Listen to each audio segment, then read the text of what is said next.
अम्मा मैं तो सिर्फ ये सोच रही हूँ कि जब बच्चों को पता चलेगा तब सोचो, वो हमसे पूछेगी, हम क्या जवाब देंगे उसको?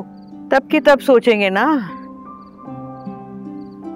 अरे क्या हो गया, आज बच्चों की तरह से ऐसे क्यों लेटी हुई है मेरे पास? अम्मा मुझे अच्छा लग रहा है ना, बहुत सुकून मिल रहा है। अगर थकेगी तो बताओ, मैं उठ जाऊं। अरे नहीं बेटा, कभी कोई माँ भी अपने बच्चों के बोझ से थकी है? लेकिन अम्मा आज इतना सुकून है, इतना सुकून है, ऐसा लग रहा है जैसे जैसे हम कोई कारनामा अंजाम देकर आए। और नहीं तो क्या, दुर्दाना की जिंदगी एक रविश पर चल पड़ी है। उस बच्ची ने भी अपनी जिंदगी में हर खुशी हराम की हुई थी। अब हकीकी खुशी की मुस्कुराहट उसके चेहरे पर नजर आ रही है ना। खुदा इस नेकी के बदले तुम्हारे भी नसीब अच्छे करे। आमीन आमीन। लेकिन अम्मा, जिसके पास तुम जैसी माँ हो वो भी इतनी दुआ करने वाली, उसको क्या जरूरत है? और वैसे भी तुम तो हमारे लिए क्या, सबके लिए दुआ करती हो ना।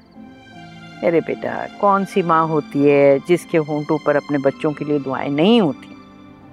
मगर मैंने फिर भी कुत्सिया खाला को कह दिया है तुम्हारे रिश्ते के लिए। मुसरत वाले वाक़े के बाद में वो तो मान ही नहीं रही थी, बड़ी मुश्किल से मनाया मैंने। लेकिन अम्मा, कुत्सिया खाला से क्यों बात की रिश्ते की? नहीं, कुत्सिया से अगर मैं बात नहीं करूंगी तो फिर बेटा और किससे करूंगी? देखो, इंसान के नसीब में जो लिखा होता है ना, वो उसे मिलकर रहता है। और अगर मेरे नसीब में कोई अच्छा रिश्ता होगा तो उसे ढूंढने की जरूरत नहीं है, वो अपने आप मिल जाएगा। नसीब में तो होता है बेटा, लेकिन फिर भी खुद कोशिश तो करनी होती है ना। मगर तुम इसके बारे में मत सोचो, बस दुआ करो कि कोई अच्छा रिश्ता चल के आ जाए। क्या हो रहा है यहाँ? अब दोनों मिलकर यहाँ पर कौन सी खिचड़ी पका रही हो हैं? क्या हो गया मुसरत, जब भी तुम हम दोनों को साथ बैठे देखती हो कि हम बातें कर रहे हैं, तुम्हें तो शक के झटके लगने लग जाते हैं। अम्मा, ये शक के झटके ना ख्वामखा नहीं लग रहा है मुझे। कोई ना कोई बात तो जरूर है जो तुम दोनों मुझसे छुपा रही हो। खैर, ना बताओ, अल्लाह मेरे सामने खुद ही ले आता है, पता तो चल ही जाएगा मुझे।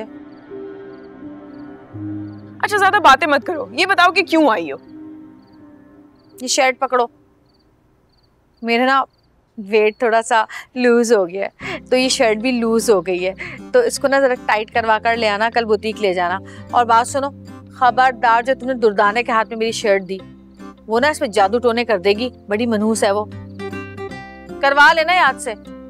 मैं खुद ही कर दूंगी। अच्छा ये बताओ, ये आजकल दुर्दाना नजर नहीं आ रही, मोहल्ले में भी नहीं होती, घर पे भी नहीं आ रही, कहाँ है आजकल ये? अब काम में लगी होगी, बताओ। अब मैं अरे वो हाँ, दुर्दाना जी का आजकल काम बहुत ज्यादा है, तो वो इतनी मसरूफ है कि उनके पास सर खुजाने तक की फुर्सत नहीं है। ऊपर से शादी का सीजन है, काम भी तो है ना। लेकिन हाँ, मैं जाऊंगी, वो मिलेंगी तो मैं कह दूंगी कि बच्चों पूछ रही थी तुम्हारा, ठीक है? कोई जरूरत नहीं है, मेरी तरफ से कोई पूछने की जरूरत नहीं है उसको। हाँ, मैं उसको मुंह ही नहीं लगाती। वैसे भी उसकी नहूसत जो है ना, जहाँ पे भी पड़ती है ना, सारे के सारे काम बिगाड़ देती है वो। रहने दो, कोई जरूरत नहीं उसको बताने की कुछ। लगे रहो, खिचड़ी पकाओ, खिचड़ी पकाओ, खिचड़ी जो पका रहे थे। क्या हो गया? बिल्कुल ही पता नहीं अम्मा, ये किस पर गई है, हर एक की टो में लगी रहती है।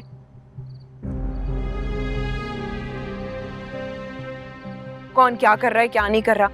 अब मैं जाऊंगी तो मैं खुद ही करवा दूंगी।